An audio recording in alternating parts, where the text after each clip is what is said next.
Alright guys, let's keep going. Beauty's on the board.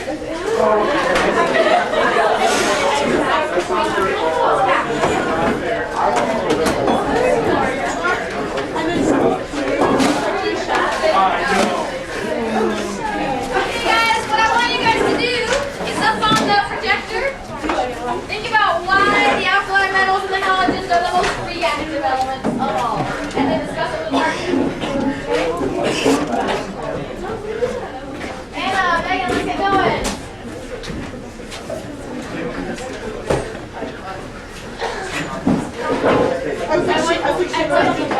Nikki, let's get going. Cody.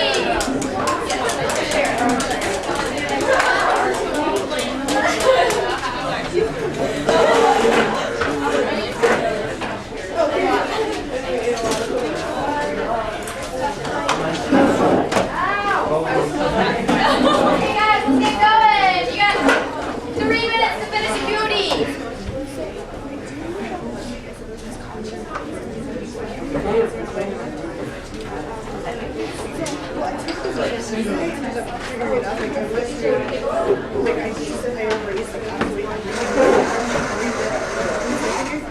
Okay, great. Why don't you stay for that?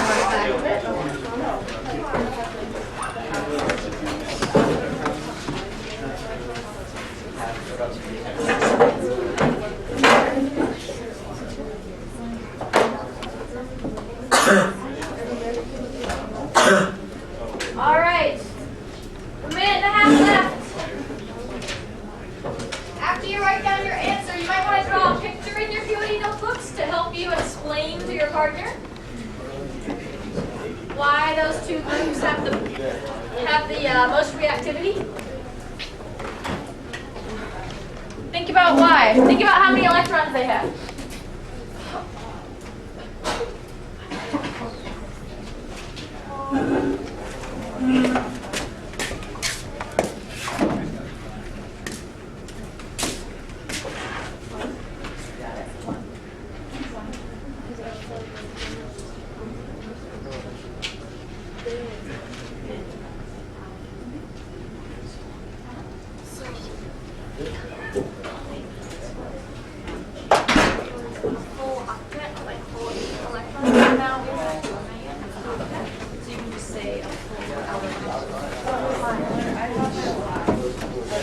You're going to hold on to your POD notebooks when you're done, okay guys?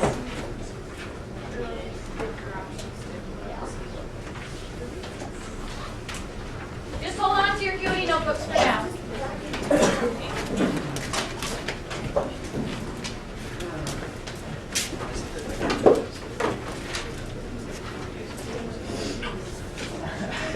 All right, 30 more seconds. You should be discussing your answer with your neighbor. Or two neighbors if you're in a campground.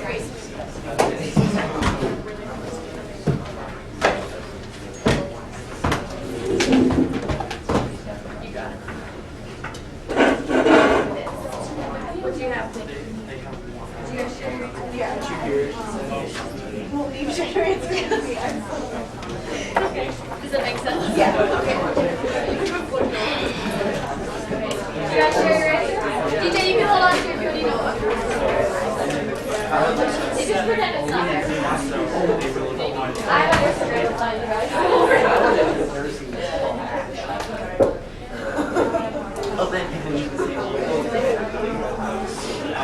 Zach and Alex, do you guys discuss your answer?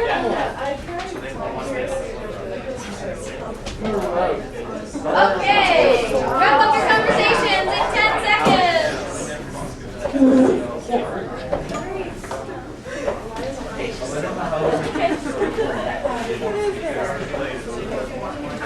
Okay, and stop.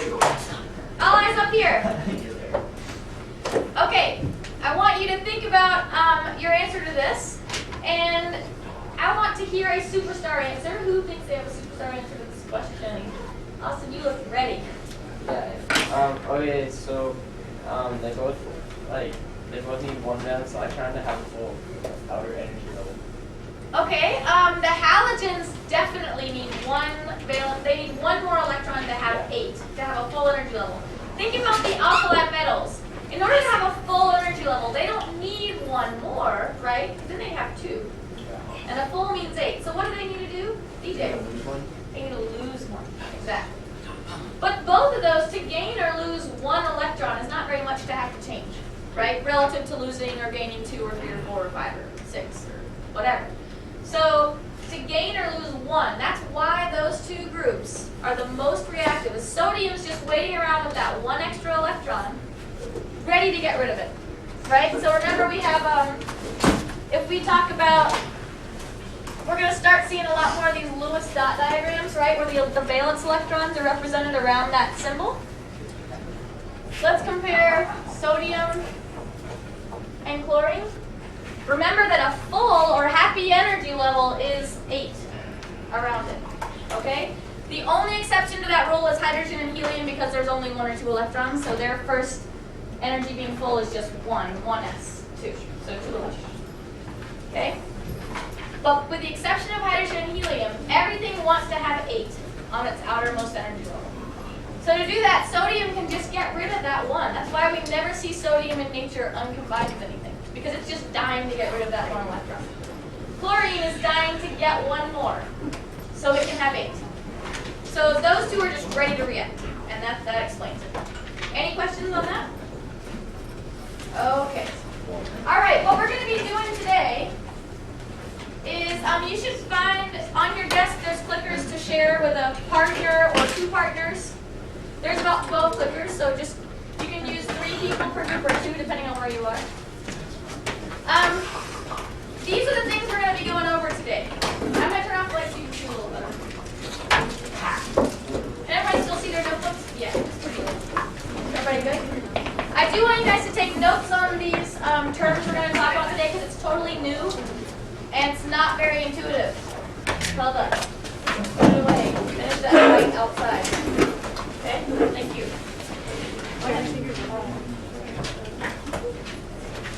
All right. So everybody get off their notes so you can write down the definitions of these new terms we're going to learn.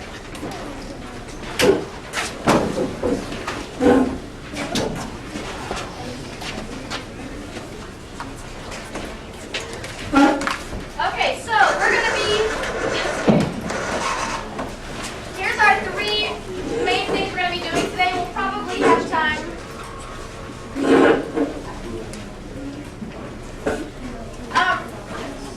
We're going to focus on these first 2 objectives. We might get to the 3rd one today. We'll see if there's time. But I want you to look at these for a minute. The first thing is defining all these new terms, okay? So we're going to be defining atomic radius, ionic radius, ionization energy, you don't need to write this down yet, electron affinity, and electronegativity. We might only get to I think we're probably only going to get to electron affinity today, but we'll see if we have time to get to the rest of them. But the main thing is I want you to know what these terms mean, and then what the trends are in terms of as you go across the periodic table or down, how these values change. Okay? Alice, could you do me a big favor? Could you be my slide partner?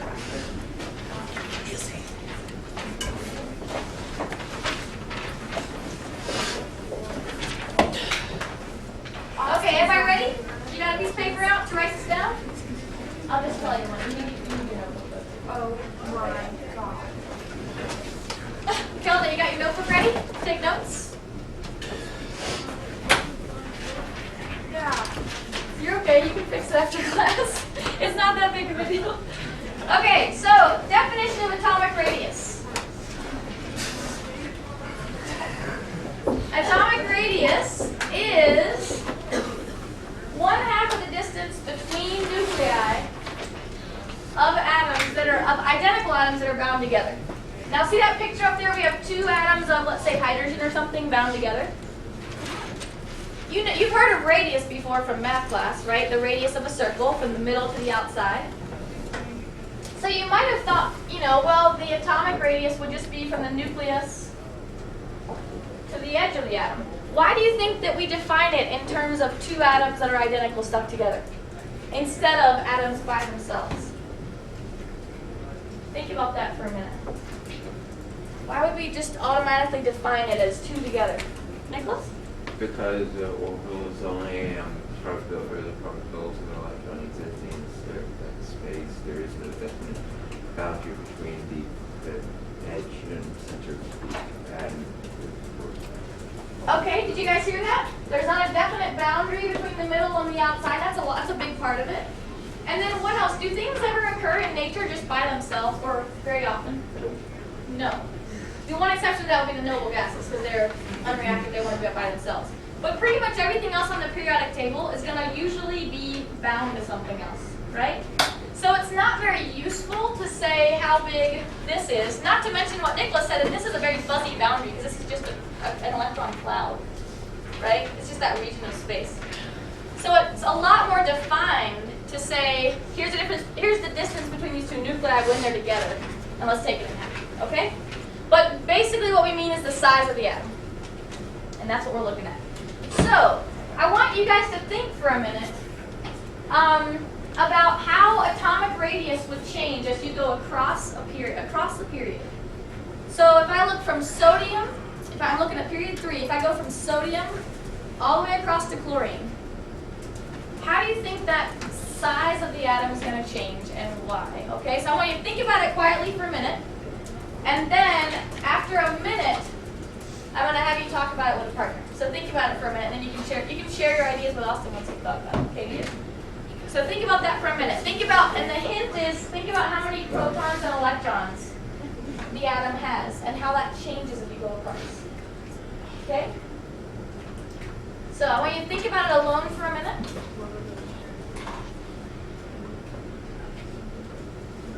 And then in a minute, I'll have you guys collaborate.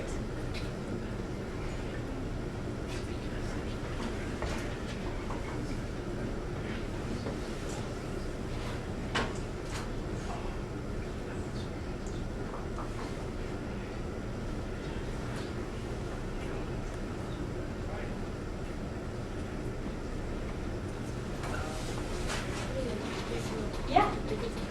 No, it gets smaller as you go across. That's what I want you guys to try to figure out. Okay? What's that? Is it like that? Because he's not on there right now.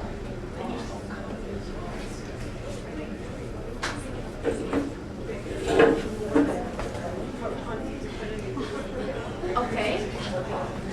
Well, you're right. It is adding on protons, but it's also adding on electrons within that same region of space. So what's going to happen to the attraction and balancing? Well, what's going to happen to the attraction between protons? You guys should be collaborating now with someone next to you. What do you think? If you've got, think about magnets. I have one little magnet, and you have one little magnet. Or I have 10 little magnets, and you have 10 little magnets. More so, okay, this is okay, it's smaller because you have a stronger I get it. All right. What do you guys think? Anybody have an idea? We just talked about it. Let me see if anybody else has an idea. If not, I'd love for you guys to share it. Okay, Matt. Well, Cindy first said it, but like, kind of. Everybody here, Kelda, you should hear this. Depending on how far apart they are in the period, like, Right. especially for like lithium, beryllium, and all the ones in the S, the atomic radius would get smaller as it got bigger because the nucleus is bigger, but the outer valence is the same, especially for the S ones. Exactly. So even though the nucleus gets slightly bigger, you're adding on more protons, but you're not adding on any electron shells, are you? Right. You're just adding on electrons within that energy level. So I told these guys to think of it as like for sodium, I have, like think about having one little magnet. I have the north pole of a magnet and you have a south pole of a magnet. One little magnet versus me having 10 magnets and you having 10 magnets. And us being no farther apart. What's going to happen when we have 10 magnets? Is there more of an attraction or less? A lot more of an attraction, okay? So it basically sucks all those electrons in tighter. Okay, does that make sense? Because even though your nucleus is getting bigger, you're not adding on any, so here's your nucleus getting a little bit bigger, but you're still on the same energy level. You're not adding on any more levels. So now we've just got more and more electrons, so that pull becomes tighter and tighter. Does that make sense to everybody? Megan, does that answer your question because you were wondering why? Does that make sense? Okay, so the reason you're getting smaller as you go across, and make sure you understand this, and you can put this into words on your own, is that even though your nucleus, you're adding protons, so your nucleus is getting slightly bigger, but you're adding on electrons to that same energy level, thus increasing the pull, the attraction between the nucleus and the outer part, so it makes it smaller. Does that make sense? All right, cool. Okay, Matt. But as it goes down a family, will it still get smaller? No, and let's talk about why. So that's the next question. You can click one slides. One more. Okay, there you go. Whoops, one back. There you go. Okay, so increasing nuclear positivity is the reason I have for this, and that's basically what we just talked about. You have more positivity and more electrons in the same distance away, so they're being pulled in tighter. As you go down a column, it gets bigger. Why do you think it gets bigger as you go down? Like from sodium to potassium to rubidium. What do you guys think? Gotcha? Well, you're going from to a higher energy level, so there are more. Exactly. It's like going from this all of a sudden to this. That's bigger, right? Even though you're